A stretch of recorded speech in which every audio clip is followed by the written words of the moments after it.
ഇപ്പോൾ നമുക്കെല്ലാം അറിയുന്നത് പോലെ സത്യാനന്തര കാലം എന്നാണ് നമ്മൾ ഇതിനെ തന്നെ വിളിക്കുന്നത്. എന്ത് കള്ളത്തരവും പ്രചരിപ്പിക്കുക, കുറേ ആവർത്തിച്ച് പറഞ്ഞുകൊണ്ടിരിക്കുമ്പോൾ അതിലെന്തെങ്കിലും ഒരു വസ്തുതയുണ്ട് എന്ന് ആളുകൾ തെറ്റിദ്ധരിക്കും. ചിലരെയെങ്കിലും തെറ്റിദ്ധരിപ്പിക്കാനാവുമെന്നുള്ളത് കൊണ്ടാണ് ഈ കളവും അർദ്ധസത്യങ്ങളും എല്ലാം ചേർത്ത് വലതുപക്ഷ നിർമ്മിതിക്ക് വേണ്ടിയുള്ള ബോധപൂർവമായ പ്രവർത്തനം നടത്തുന്നത്. അതിൽ കൃത്യമായിട്ട് കയ്യോടെ പിടിക്കപ്പെട്ടു പോയാൽ ഒരു തരത്തിലുള്ള പ്രയാസവും അവർക്ക് ആർക്കും ഉണ്ടാവില്ല. കാരണം അവരൊരു വർഗ നിലപാടിന് വേണ്ടി നിലകൊള്ളുന്നവരാണ്. ലോകത്ത് ഏത് മൂലധനമായാലും ആ മൂലധനമെല്ലാം ലാഭം എന്ന മുദ്രാവാക്യത്തിൽ അധിഷ്ഠിതമാണ്.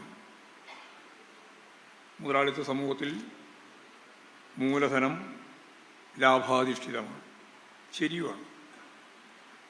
അപ്പോൾ പത്രമൂലധനവും അത് തന്നെയാണ്, മാധ്യമ മൂലധനവും അത് തന്നെയാണ്, അതിലും തർക്കമില്ല. എന്നാൽ ലോകത്ത് ഒരു മൂലധനവും നിർവഹിക്കാത്ത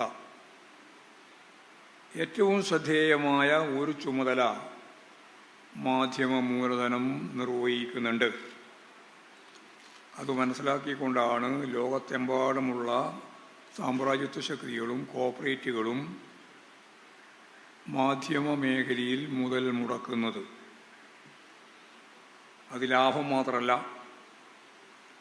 ലാഭത്തിൻ്റെ ഒപ്പം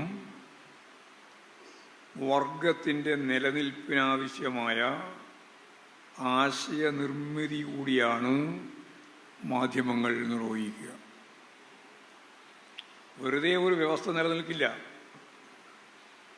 ആ വ്യവസ്ഥ നിലനിൽക്കണമെങ്കിൽ ആ വ്യവസ്ഥ നിലനിൽക്കുന്നതിൻ്റെ സാമൂഹ്യ അവബോധത്തിൽ ഇത് നിലനിൽക്കേണ്ടതാണെന്ന ധാരണ രൂപപ്പെടുത്തണം.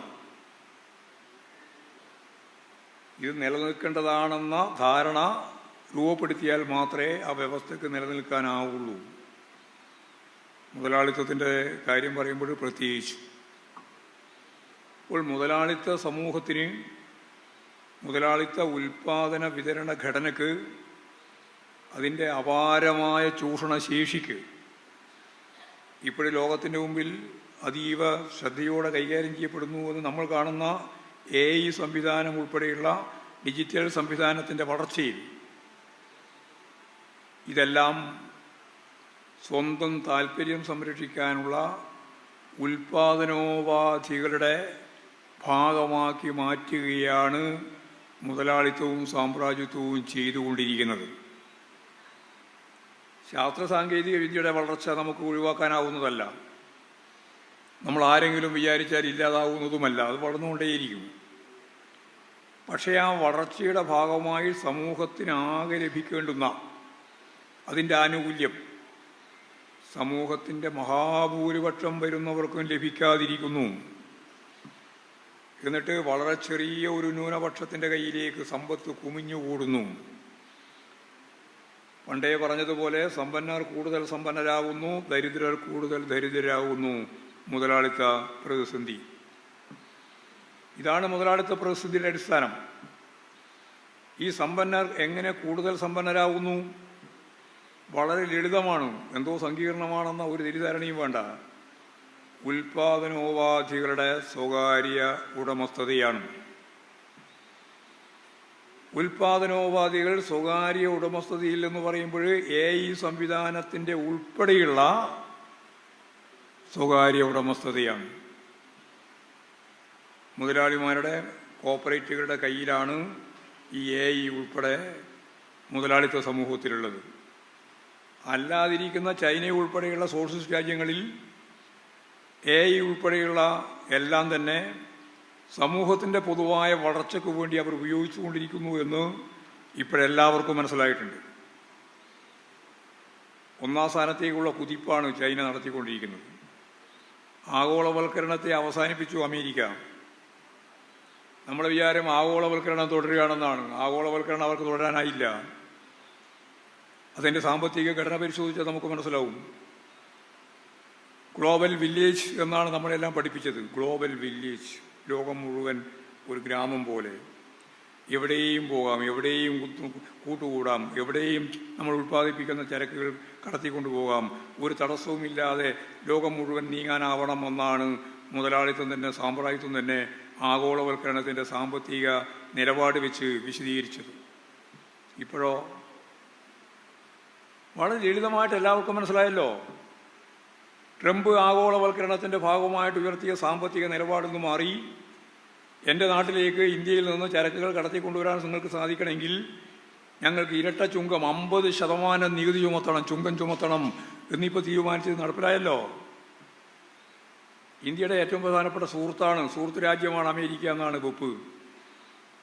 ആ അമേരിക്കയിലേക്ക് കടത്തിക്കൊണ്ടുപോകേണ്ടുന്ന അല്ലെങ്കിൽ നമ്മൾ അയക്കുന്ന മുമ്പ് 3%, പിന്നീട് ഒരു ഘട്ടത്തിൽ 10% ടാക്സ്.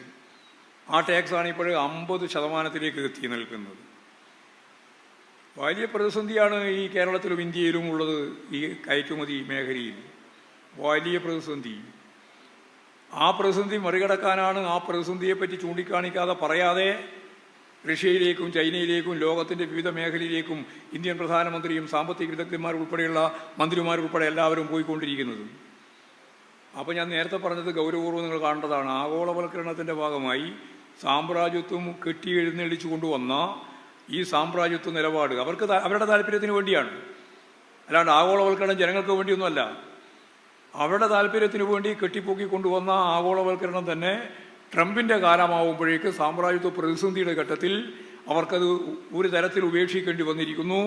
എന്നിട്ട് 3%, 10% വരെ മാത്രം ഈ പറയുന്ന ചുങ്കം ഉണ്ടായിരുന്ന സ്ഥാനത്ത് 50% വരെ നമുക്ക് ഇന്ത്യക്ക് ചുമത്തുകയാണ്.